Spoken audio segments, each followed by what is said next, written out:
बिस्मिल्लाहिर्रहमानिर्रहीम। अस्सलाम वालेकुम। चंद दिन पहले की बात है। मेरी 12 साला बेटी किंजा ईमान मुझसे पैसे लेकर हस्बे मामूल हंसती मुस्कुराती मोहल्ले की दुकान पर अपनी खाने की चीज़ें लेने गई। वापस आई तो कमरे में दाखिल होते ही वो ज़ारो कतार रोने लगी।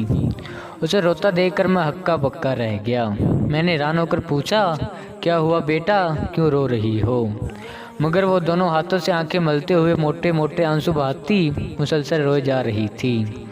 मैं हैरानों परेशानों से देखने लगा। मेरे बार बार पूछने पर वो बदस्तूर रोते हुए कामती आवाज़ में बोली, बाबा दुकान पर कोई अंकल खड़ा था जो मुझे गंदी गंदी नज़रों से देख रहा था।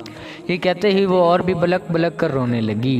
मैं उसकी बात सुनकर शशदर रह गया। ये किसी मर्द का मेरी बेटी को दिया हुआ पहला आंसू था।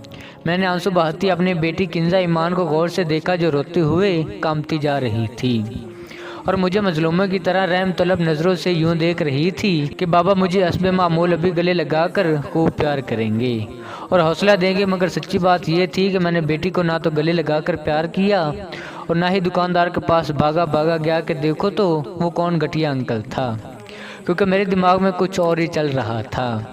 मैं चाहता था कि आज वो बाहर से जो पहला आंसू लेकर आई है वो उसे कभी ना भूले और इसकी चुभन हमेशा के लिए वो अपनी आंखों में कैद कर ले। असल में मुझे यह खदशा लाहक था कि अगर इस मौका पर मैंने अपने बेटी को गले लगाकर उसे पुचकारा तो वो लम्हा भर में हमेशा के लिए कमज़ोर पड़ जाएगी और फिर हर वक्त मेरे पास रोती हुई आएगी और मुझे बार बार गले लगाकर उसे हौसला देना पड़ेगा, जबकि मैं ऐसा हरगिज़ नहीं चाहता था। मैंने रोती हुई अपनी बेटी को प्यार से अपने सामने बिठाया और कहा, देखो किंजा, इस अंकल का तुम्हें इस तरह ललचाई हुई नज़रों से घूरना माज घूरना नहीं था, बल्कि ये एक जंग है जो मेरी नहीं तुम्हारी है और तुमने ही इसे लड़ना है, और वो भी अकेले। इसमें मैं तुम्हारा साथ नहीं दे सकूँगा। यूँ रो धोकर तुम ये जंग नहीं जीत सकती, बल्कि रोते वो लोग हैं जो कमज़ोर होते हैं और कुछ करने की हिम्मत नहीं रखते। अगर तुम कमज़ोर और कुछ नहीं कर सकती तो ये लो टिश्यू और इधर कोने में बैठकर जी भर के आंसू बहाती जाओ। टिश्यू कम पड़ जाए तो और मंगवा दूंगा, मैं तुम्हें रोने से नहीं रोकूंगा। मेरी बेटी ने आंसू साफ करते हुए कहा, नहीं बाबा, मैं कमज़ोर नहीं हूँ, मैं अपने बाबा की बहादुर बेटी हूँ, तो फिर इस तरह कमज़ोरी की तरह मेरे सामने क्यों रो रही हो? मेरी बात सुनकर उसने फ़ौरन आंसू साफ किए और इसी वक्त रोना बंद कर दिया। मैंने उसे मुखातिब करते हुए कहा, देखो बेटा, अगर फिर कभी कोई अंकल या लड़का तुम्हें यूँ घूर घूर कर देखे तो बिल्कुल भी मत डरना और ना खामोश रहना, बल्कि बुलंद आवाज़ में सबके सामने कहना, क्या बात है अंकल या भैया, क्यों मुझे इस तरह घूर घूर कर देख रहे हो? इतनी ऊंची आवाज़ में कहना कि आसपास खड़े सब लोग तुम्हारी बात सुन लें। किंजा ने यूँ सर हिलाया जैसे बात उसकी समझ में आ गई हो। इत्तेफाक से कुछ दिनों बाद उसकी चप्पल लेने मैं उसे एक दुकान पर ले गया। वहाँ 2-3 और गाहक भी मौजूद थे।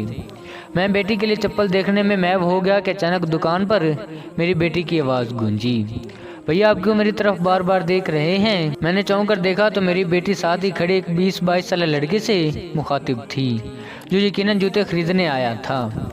वहाँ खड़े सभी लोग इस लड़के की तरफ देखने लगे, जबकि उसके चेहरे का एक रंग आ रहा था और दूसरा जा रहा था। मैंने उस लड़के को चुभती निगाहों से घूर कर देखा तो वो और भी सटपटा हो गया। दुकानदार ने मामला भांप लिया, फ़ौरन इस लड़के को वहाँ से चलता किया। मैंने मुस्कुराते हुए बेटी की तरफ देखा तो वो मुझे फतहना अंदाज में यूँ देख रही थी जैसे उसने अपनी ज़िंदगी की पहली जंग जीत ली हो। दोस्तों, उम्मीद करता हूँ आपको आज की हमारी वीडियो ज़रूर पसंद आई होगी। वीडियो पसंद आने की सूरत में वीडियो को लाइक करें, हमारे चैनल को सब्सक्राइब भी करें। अब मिलते हैं नेक्स्ट वीडियो में, तब तक के लिए अल्लाह हाफिज़।